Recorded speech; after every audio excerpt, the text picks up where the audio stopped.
लोग बात करते हैं कि जब भी उन्होंने इन्वेस्टमेंट करनी होती है ख़ास तौर पर पाकिस्तान या बरसीर में, तो वो यही बात करते हैं कि आया वो किसी प्लॉट में इन्वेस्ट कर लें और 15-20 साल या 25 साल बाद वो प्लॉट अगर उन्होंने आज 5 लाख का लिया है तो तब वो 40-50 लाख का बेच लेंगे।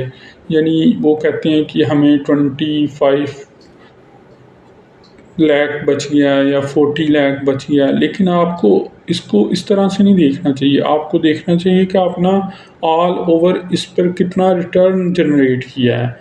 वो रिटर्न की वैल्यू बेसिकली डिटरमिन करेगी कि how much actually you got the ROIC यानी रिटर्न ऑन इन्वेस्टेड कैपिटल। वो किस तरह होगा, वो काइगर कितना बनता है, वो 15% बनता है, वो 20% बनता है या इससे ज़्यादा बनता है। हालांकि अगर आप देखें तो प्रॉपर्टी में इन्वेस्ट करना पाकिस्तान में वक्ती तौर पर तो लगता है कि हम फ़ायदे में रहे हैं, लेकिन हम अगर उसका ROIC निकालें तो वो फिर पता चलता है कि ये एक अच्छी इन्वेस्टमेंट साबित नहीं हुई, क्योंकि इसने ना तो हमारे पैसे को बचाया है, बल्कि उल्टा डॉलर टर्म्स में भी अगर उसे कन्वर्ट करें तो हम लॉस में होते हैं। लेकिन वक्ती तौर पर क्योंकि हमारा रुपये डीवैल्यू हो रहा होता है, तो जगह की कीमत बढ़ जाने की वजह से लोग ऐसा महसूस करते हैं कि हमने फ़ायदा हासिल किया, हालांकि आपको फ़ायदा नहीं होता। अब लोग कहते हैं अगर हम प्लॉट्स में इन्वेस्ट ना करें तो कहाँ इन्वेस्ट करें। आपको इन्वेस्टमेंट अगर करनी है और वो भी रियल एस्टेट में करनी है तो एक कॉन्सेप्ट है रीट यानी रियल एस्टेट इन्वेस्टमेंट ट्रस्ट। उसमें क्या होता है कि कोई भी एक कंपनी या कोई भी एक अदारा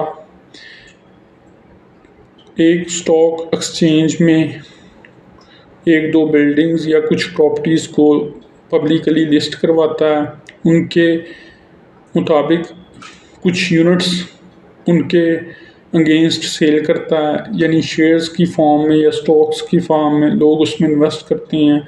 तो उस बिल्डिंग या रियल स्टेट से जो किराया आता है, जो प्रॉफिट आता है, वो शेयर होल्डर्स में तकसीम कर दिया जाता है। तो ये बेसिकली एक तरीका है कि किस तरह हम रीट के थ्रू एक तो रियल एस्टेट में बेसिकली एक्सपोजर भी ले सकते हैं और रिटर्न भी अच्छा जनरेट कर सकते हैं। पाकिस्तान में इसकी मिसाल हाल ही में DCR है यानी डोलमन सिटी रीट, उसके अलावा GRR है ग्लोबल रेजिडेंस, उसके अलावा अभी इमेजेस जो क्लॉथिंग ब्रांड है उसका भी IPO हुआ है, तो वो भी रीट में शामिल हो गया है। इसी तरह एक शायद और रीट भी है। तो अगर आप रीट में इन्वेस्ट करेंगे तो आप लॉन्ग टर्म में इससे फ़ायदा उठा सकते हैं, लेकिन उसकी शर्त यही है कि आपको पहले पाकिस्तान स्टॉक मार्केट में अकाउंट ओपन करना पड़ेगा, फिर आप इसमें इन्वेस्ट कर सकते हैं। अब लोग कहते हैं कि हम चलें इनमें इन्वेस्ट कर लेंगे तो आया कि हमें वो किराया भी मिलेगा। बिल्कुल, किराया आपको इस सूरत में मिलेगा कि ये कंपनीज़ क्वार्टरली डिविडेंड्स अनाउंस करती हैं। जैसे मैं DCR की बात करूं तो ये शायद साल में 2 दफ़ा किराया देती हैं। जितना आप इन्वेस्ट करेंगे उसके मुताबिक ये रिटर्न जनरेट करेंगी। इनका रीसेंट रिटर्न जो DCR है, जो रीट है डोलमन सिटी रीट, उसका जो रिटर्न है वो 22% है, जो कि हाईएस्ट है। इतना तो रियल एस्टेट की कोई प्रॉपर्टी भी रिटर्न नहीं देती, और वो भी इस सूरत में कि जब आपके पास एक छोटी अमाउंट हो, उसको आपने इन्वेस्ट करना हो, और इससे ना सिर्फ आप किराया ले सकते हैं, जितना आप इन्वेस्ट करेंगे उसके अगेंस्ट, यानी it will depend upon the number of stocks और shares of DCR you are holding, उस पर डिपेंड करेगा बेसिकली। तो इससे एक तो आप किराया भी जनरेट कर सकते हैं और दूसरा आपके स्टॉक की वैल्यू भी एप्रिशिएट होगी। तो इस तरह आप स्टॉक मार्केट के थ्रू रीट में इन्वेस्ट कर सकते हैं। और अगर आप रियल एस्टेट में वैसे इन्वेस्ट करें फिज़िकली, तो उसमें क्या होता है कि कब्ज़ा होने का ख़तरा होता है। उसके अलावा डॉक्यूमेंटेशन बहुत ज़्यादा बर्डनसम होती है, बहुत ज़्यादा हेक्टिक इनकी ट्रांसफ़र्स होती हैं।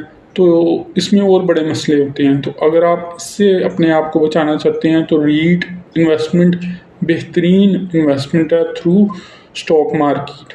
तो इसमें आप इन्वेस्ट करके रियल एस्टेट में बेसिकली एक्सपोजर ले लेते हैं और कम सरमाए से भी आप इन्वेस्ट कर सकते हैं। तो इसके और भी बहुत से बेनिफिट्स हैं, जैसे मैंने कहा कि प्राइम लोकेशंस पर होती हैं, इनका डिविडेंड भी आता है, इनकी स्टॉक वैल्यू एप्रिशिएट भी होती है।